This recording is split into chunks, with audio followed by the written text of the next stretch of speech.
How's it going, you guys? It's been a while since I saw you, and it's now a new year and a new year for the channel. So I wanted to take an opportunity to kind of look back, talk about where I want the channel to go into the future, as well as answer a quick Q&A with some of your guys' questions. So I figured probably the best way to be the most transparent and kind of look back on the year in a general way is to kind of just look at the top performing videos for the channel. So the first top performing video, if we look at it time-wise, is my Why You Should Learn Lisp in 2022 video. This video is pretty much my top video of all time. It's done amazing, 38,000 views, which is so great. I cannot thank you guys enough. Huge success for the channel, and really great to even see this many people interested in Lisp. I saw someone comment that this video is sadly outdated, which is kind of funny to think considering that it's literally just been a year. Hardly any of the points that I made have changed, and if anything, I'd say there's more reason to use it now, more so because I just know more about it and I have more to say about it. So, and you can even see here that it is one of the top performing videos throughout the year, consistently getting clicks. And if we look at the next top video, why Lisp is one of the most productive programming languages, this one was successful, but I also do feel kind of like I gave off the wrong impression. Originally, this one had why Lisp is the most productive programming language, and while I do still kind of believe my points are the same, I do think it was kind of unfair for me to title it that way, and so I have changed it now to one of the most productive programming languages. And as a result, you can actually kind of just see after it peaks, it does still get some attention, but nowhere near as much as, well, actually it does kind of pick up some here, but nowhere near as much as the Why You Should Use Lisp in 2022 video. But I did want to change the title because I didn't want to make people feel like I was lying to them or anything, because there is no most productive programming language in the world. It's not really, it's hard to really say a statistic for that. But my reasoning was mostly the power that it offers you. Anyways, if that interests you, go ahead and watch it, you guys. I am proud of the video, but I think it got a lot of people upset for no reason. So, and then Lem, why Emacs is what if Emacs was multi-threaded? Oh my goodness. This is another video of mine that did quite well, talking about the Lem text editor. In hindsight, it's funny because originally I wasn't going to title it this, but I did change it to this title. I made a huge mistake in the fact that my demo that I did of it being able to take advantage of multiple threads in the code that I had used in an example, I cut out thinking that I was shortening it up, but then didn't think to change the title of the video, which was really silly. So I've been thinking about redoing this video and kind of actually showing off my entire point of the video. But yeah, I don't know. I made a mistake, but as a result, it surprisingly did really well. You'll also notice that throughout time, I started making my videos shorter and shorter, mostly just because it seems like people were more willing to watch a shorter video, which does mean that I cut down on the content of the video, but as a result, it kind of made it more digestible for some of you guys, and that clearly shows.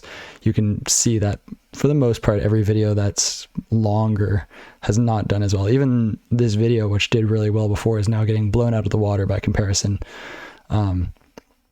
Although this one is the Why You Should Use Lisp in 2022, it did do really well considering that it's relatively long, not like super long.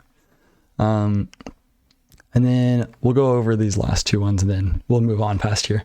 So the next one was my Emacs workflow, did surprisingly well, which I really wasn't considering, really thinking. And it's kind of a shame because honestly, I don't think it was my best recorded video. That one was done in a bit of a time sink and I was trying to squeeze it in right in the middle of the day. But it did really well, and most of what I show in it doesn't really give the best impression of how well it works for me because I'm stumbling around trying to deal with some weird queue lining choices I had chosen. And then finally, a video that I had not expected to do well at all is my racket video, which is kind of astounding considering, like, if you look here, like, I didn't even post it this year, but it's just been doing consistently well throughout the year, which is really impressive. It's not like it's gotten like an insane amount of views, but 12,000 is pretty good. But the most surprising thing is that it's actually gotten the most click-through rate. So more people watching this have actually gone to watch my other videos than any of my other stuff, which is very, very surprising. I had not really thought in that. So I don't know, maybe it was the fun thumbnail. Maybe I need to make them more fun in the future. I'm not too sure, but yeah. And then you can see my other stuff. So I've got scripting and all this sort of stuff. Some of my videos that I wasn't expecting to do very well this year did do pretty well. But yeah, I'm pretty happy with how the year went. You can kind of see these huge spikes from the ones that did really well. You could even say they went viral, but that would be kind of silly to say. Maybe sound like a bit of a silly goose. But yeah, pretty happy with how these videos performed, and kind of gives you guys a good idea of like how the channel kind of changed throughout the year. And yeah.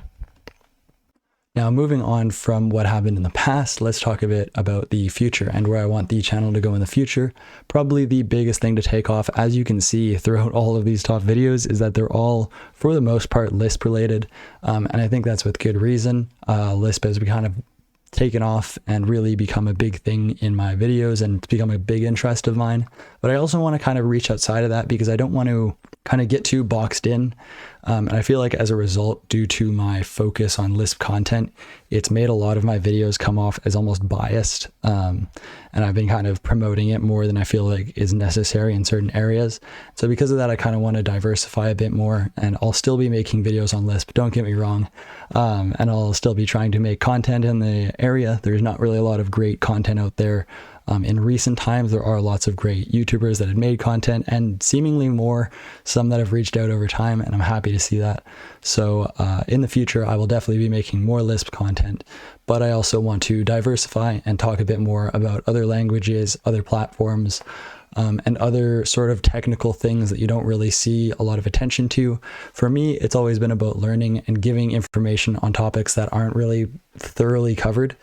And you can see that even in some of my later videos, I started to kind of lose that. And so that's kind of a big goal for this year, is to really bring that back, since it started to leave at the end of the year, and kind of focus a bit more on sharing content that really hasn't been covered very thoroughly. Right, and so next up, I kind of wanted to get into a quick Q&A. I probably won't be going too deep into each of these answers, and I'm going to try and answer them in a concise way. So first up, the first question is, if you had unlimited time, what is the ultimate tool and program that you would build, and why? Also, what language/languages would you use to build it? So the ultimate tool and thing that I would build is not really the most original idea, but it would be a programming language. And really the only reason I say that, it's not just because I'm obsessed with programming languages or anything. It's mostly just because programming languages, or even frameworks, are kind of the sort of thing that allow you to really explore thousands and thousands of avenues. You can explore pretty much every area in computer science just in compilers, really, which is really impressive. There's a lot of different areas that you can look at. Writing standard libraries and everything also comes into a programming language. And so while not the most original thing to build, it's definitely the most endless and would be easy to make the ultimate tool with. What sort of language that would be? It'd be hard not to make it a general purpose one if I have to make the ultimate tool. But I think that would be really interesting. I'd probably write, obviously, some sort of a Lisp. And I think it'd be really interesting to kind of mix some of the more interesting ideas from different languages like Julia and stuff like that, and mix that in there. But yeah, so probably a language, and more specifically a compiler or something like that. What language/languages would you use to build it? Kind of depends. I guess like the easiest answer would just be C, just because adds a lot of portability to your language, makes porting it pretty easy. But really there's a lot of different choices, and I honestly off the top of my head wouldn't know what to pick. I'd probably be at least using some sort of lisping inside of it, at least using S expressions for certain portions of it, like abstracting certain parts of the abstract syntax tree, stuff like that. Now on to question 2. How do you find time to balance work and university, personal life, your YouTube life, plus carve out enough time to learn more about programming languages and technology? What does your average day in the life look like? That's a pretty good question. So when it comes to actually balancing everything out, I rely heavily upon scheduling applications. I used to use Google Calendars. Now for the most part, I use Org Mode, and then the Android app Orgsly, as well as SyncThing, to kind of keep them all ordered up. And then that way I can basically schedule out and block off time throughout my day. Time blocking is really important to me. I usually try to keep things blocked off for about an hour, mostly just because sometimes you'll go over, sometimes you'll go under, and blocking things off for just a half an hour can kind of make things difficult, because if you have any issues during transit between any of these things, it can get really difficult to actually line things up. So if I can, I try to block things off for an hour unless they're really short. If they're really short and it's a task that I have to do, I usually try to get them done right away. I try to follow something similar to the getting things done principle of blocking off, taking new tasks, adding them to a list, and then as well as on top of that, giving those time estimates and then putting those in my day. And so that's kind of how I balance it all out. A day in the life is honestly pretty chaotic. It really depends on the day. Well, when I can, I try to go to the gym. My day in the life is pretty all over the place, especially when it comes to my personal life. Since it's really easy sometimes to say, oh, I'm busy doing something else, and people will understand. But when it comes to YouTube, people don't really get when I say, oh, sorry, I can't do that. I have to record a YouTube video. Sounds kind of silly when you say it to a lot of people, and not a lot of people will take what you say seriously. So I find that sort of stuff really difficult. I find getting time to work on programming and stuff like that really easy, especially with languages like Lisp, where I can just pop open a REPL at any given moment and kind of try something out off the top of my head. I can always put it away in an org file and try it again later. And so I never really lose track of what I was last doing. So basically my day in life would I get out of bed, I look at my phone and just see what I have on my to-do for the day. So usually I try to take some of my to-dos and add them to my calendar for the day. And then the next thing is, what's my first appointment? If I'm in university at the time, then I'll be going to my first class at some point, and I want to see how many of these tasks I can get done before I go to university.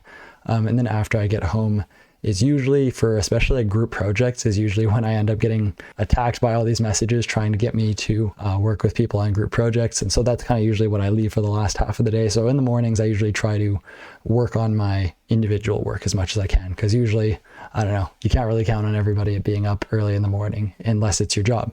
And when you have work, it's a lot easier to balance out your day. Personally, I find when you have work like a 9-to-5 job, you get a consistent time blocked out in your day. And a day in the life is, yeah, like I said, I do extracurriculars like sports and everything like that as well. And so those times just go into my time block in my calendar. And yeah, pretty straightforward. Now on to the next question, which is why Linux and your thoughts on FOSS. Why Linux? Well, Linux lets me customize. If you've ever seen any of my videos, you know that I have a pretty customized setup, and I like to play with everything and kind of mix things up quite a lot. As well as Linux allows me to kind of automate a lot of things. That's always been one thing for me, is to keep my life organized. I need some form of automation. I'm one of those guys who starts doing something, and as soon as you get a little interrupted, it's hard to remember what you're doing. Kind of like, when you're about to leave, you go back to grab your keys, and then as soon as you enter the room where your keys are, you're like, why am I here again? So I tend to do that a lot. And so Linux allows me to automate away a lot of those pains. And my thoughts on FOSS, I'm pretty big into open source programs, open source programming. I use Emacs, obviously. I'm all for it. I do realize that there are some points where, unfortunately, I can't do it to pay the bills. And I myself, unfortunately, am not in a situation where I can do that right now. So I'm not really a FOSS everything sort of guy, but if I can, and if there's an alternative that works for me, I use the FOSS alternative for the most part. There's not really anything off the top of my head that I could switch from. Really, the only thing that's closed source that I use is Zoom, and that's just for when I'm in classes, or Microsoft Teams for my jobs. Now for the next question, how and why did you start with YouTube? How did I start YouTube? That was pretty straightforward. I had an account already because I had a Google account, so I just sat down, put a camera up, put a mic up, started recording. Jokes aside, my dad is a musician in his free time, so he happened to have a spare mic that I could use, and I just picked up a webcam for $50 online.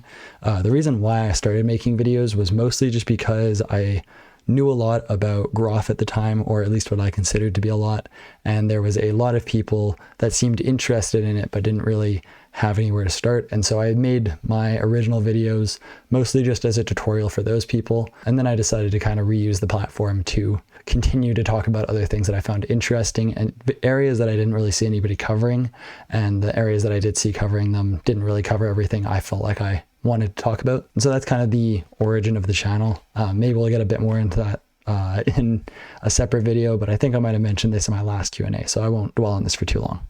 All right, so this one I think has a couple of errors in it, but I'm going to just go ahead and interpret it as I can.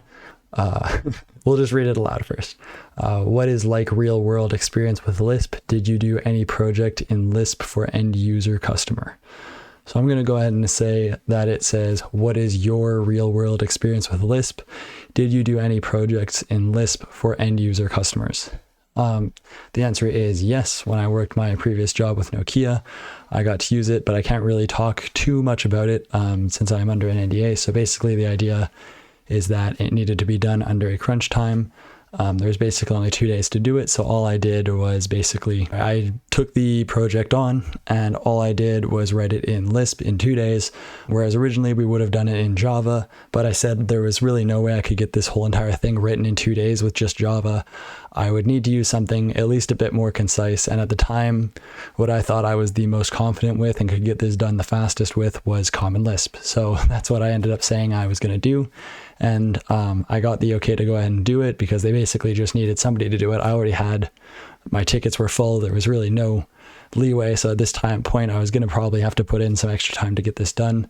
And so that's what I ended up using. And it ended up being a success. As far as I know, it's probably possibly still being used. For reference though, this isn't me saying that they use Common Lisp for all their tools. This was something I asked if it was okay for me to do, and they let me go ahead with it. So for those of you guys that wanted to use Lisp for work, put yourself in a similar situation and you might be able to pull it off. Have you faced any RSI using Emacs so far? What do you do to avoid Emacs Pinky? So Emacs Pinky, for those of you guys that aren't aware of it, it's basically a form of RSI that people get from using their pinky. Oh, there we go. Their pinky and reaching for the control key and stretching it out like that. Leads to RSI. Now for me, this hasn't actually been an issue since I've pretty much exclusively programmed on ThinkPads. Yes, that's right. I've used a laptop keyboard for like 90% of my program experience. So as a result, I never really had an issue with this since the control and the FN key, I'll put a picture on screen, are swapped. So I never really had issues with my pinky having to stretch too much like that. But as a result, I have gotten RSI sort of issues before I started worrying about them. But surprisingly, those were actually back when I was using Vim. I got this weird pain in my thumb, like right in this big part of your thumb muscle. Not really too sure what that was from.